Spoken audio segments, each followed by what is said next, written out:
পরিবার এটিকে ধারণ করে তার লড়াই চালিয়ে যেতে পারে। আর আমরা দোয়া করি রব্বুল আলামিন যাতে শহীদ হাদী ভাইকে শাহাদাতের সর্বোচ্চ স্থান দান করেন এবং জান্নাতের সর্বোচ্চ স্থান শহীদ হাদী ভাইকে দান করেন।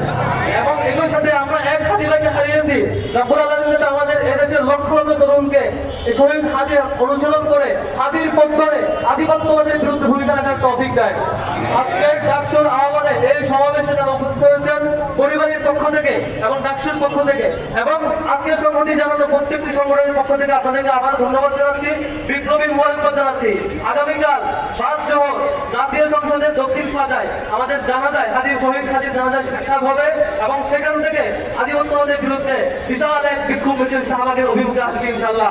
সেই মিছিলে সবাইকে দাওয়াত দিয়ে আজকে এই বিক্ষোভ সমাবেশে উপস্থিত সবাইকে ধন্যবাদ জানিয়ে পরিবারের পক্ষ থেকে শহীদ হাদী এবং তার পরিবারের জন্য দোয়া কামনা করে আপনাদের কাছে আজকে শেষ করছি। সবাইকে ধন্যবাদ জানাচ্ছি। আসসালামু আলাইকুম ওয়া রাহমাতুল্লাহ।